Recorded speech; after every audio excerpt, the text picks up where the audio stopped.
Vi arver kromosomer fra vores forældre, og det er det, som gør, at vi enten bliver af hunkøn eller hankøn. En kvinde har XX-kønskromosomer, og mænd har XY. En kvinde vil altid videregive et X-kromosom til sit afkøn, fordi alle X-cellerne har X.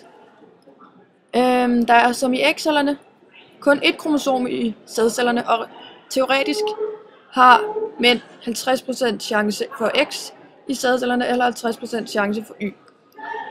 Mændene kan derfor afgive både X og Y til sit afkom, og det er altså dem, som der bestemmer, om det skal være en dreng eller en pige. Mutationer er ændringer på arveanlægget, altså generne. Det er en del af evolutionen og kan både være en fordel eller en ulempe for individet. En fordel kan være, at individet har større sandsynlighed for at overleve i tilfælde af sygdom, og derved fremmes den naturlige selektion. Hvor det er en ulempe, vil individet ofte få mindre afkom og derved uddø. I slemme tilfælde vil individet med mutationer dø, fordi det simpelthen ikke kan leve. Det, at vi mennesker ser forskellige ud, skyldes altså især forskellighed i arvematerialet. Det kalder man for genetisk variation. Tager man eksempel med 2 enæggede tvillinger, kan man hurtigt få overblik over forskellen på arv og miljø. Da tvillingerne kommer af samme æg, antager man derfor, at de har fuldstændig samme nedarvninger fra forældrene rent genetisk, og derfor anses som værende genetiske kloner. Dette kan dog ændre sig en smule gennem deres liv, både personlighedsmæssigt og udseendsmæssigt, grundet det miljø, de befinder sig i. Det kunne eksempelvis være, at vores enæggede tvillingepar begge var født med anlæg for lungekancer, men at kun en af dem udviklede sygdommen.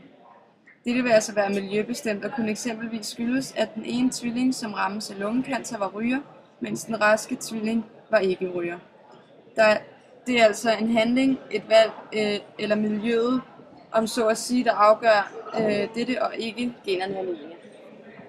Et lignende eksempel kunne være, at 2 enæggede tvillinger med samme genetiske egenskaber vælger 2 forskellige livsstile. Den ene tvilling arbejder i en bank, hvor han det meste af dagen sidder stille og drikker kaffe, og er i øvrigt glad for ægte, traditionel dansk mad. Den anden tvilling er derimod postbud, hvor han hver dag cykler rundt i mange timer og oven i hatten træner i fitnesscenter et par gange om ugen. Selvom deres kroppe genetisk burde se ens ud, har deres miljøer gået ind og ændret dette. Den ene tvilling vil højst sandsynligt have mere kropsvægt end den anden, grundet deres forskellige livsstile og mængde af motion. Du bliver ikke smittet af andre, der har en sygdom, hvis den sygdom, der er tale om, f.eks. er Downs.